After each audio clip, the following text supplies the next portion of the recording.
L'Église adventiste du 7e jour est connue dans le monde entier pour sa vocation missionnaire. Et vos offrandes sont au centre de ses efforts. Ces offrandes permettent d'abattre le plus gros du travail, d'asseoir les fondations, de procéder aux réparations et aux rénovations de la structure basique de l'Église de par le monde. Sans les offrandes pour les missions, toutes les autres structures et systèmes qui reposent sur l'Église s'effondreraient. Vos offrandes en faveur des missions sont comme une rivière apportant la vie et d'où découlent plusieurs tributaires apportant une eau rafraîchissante aux divers champs missionnaires mondiaux. Parfois, nous avons envie de contribuer pour un projet spécifique ou de donner vos offrandes pour quelque chose qui nous tient à cœur. Nous en voyons les résultats et nous en sommes satisfaits. Donner pour les missions n'est peut-être pas aussi glamour que de contribuer pour un projet ou un programme dont la publicité a été bien faite. S'il n'y avait pas les offrandes pour les missions, pour les soutenir, ces projets ne verraient jamais le jour. Alors que se passe-t-il avec nos dîmes et nos offrandes ?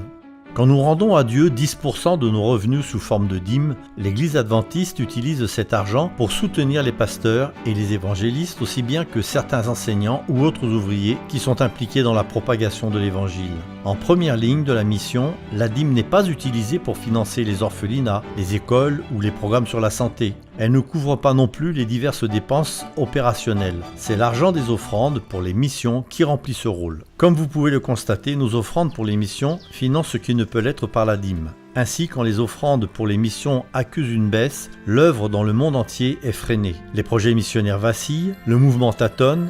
Personne d'entre nous ne voudrait qu'une telle chose se produise. Alors nos offrandes à faveur des missions garantissent le bon fonctionnement en continu des opérations missionnaires dans le monde entier. Vous voulez savoir comment nos dons ont un impact sur les gens de par le monde ? Les programmes de TV Mission 360 degrés, Mission Spotlight et le numéro trimestriel de Mission proposent des informations fraîches sur notre mission autour du globe.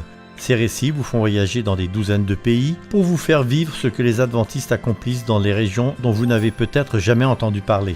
Et qu'en est-il des offrandes pour le 13e sabbat, qui ont débuté en 1912 ? Pendant des années, cette offrande a été considérée comme un surplus, un budget qui avait été établi pour financer le programme de la mission, et une fois cette somme atteinte, tout ce qui restait, le surplus, était utilisé pour financer un projet spécial, choisi spécifiquement pour le trimestre en cours. Cependant, au cours d'une récession dans les années 70, il n'y eut plus de surplus en termes d'offrandes. Les dirigeants d'église votèrent pour que 25% des fonds collectés le 13e sabbat soutiennent des projets spécifiques à chaque division sur une base rotationnelle. À travers vos offrandes du 13e sabbat, vous avez aidé à la construction d'écoles, de dortoirs, d'hôpitaux, de cliniques et d'églises, lancé des bateaux missionnaires et permis la mise en place d'abris, d'imprimeries, d'universités et plus. En fait, vous avez aidé à plus de 1000 projets à se réaliser. Et puisque l'argent de la dîme ne peut être utilisé pour des bâtiments, l'offrande du 13e sabbat a fréquemment été mise à contribution pour financer des projets de construction. Rien de tout cela n'aurait pu être accompli sans l'inspiration du Saint-Esprit et de votre soutien régulier et fidèle à travers les offrandes en faveur des missions.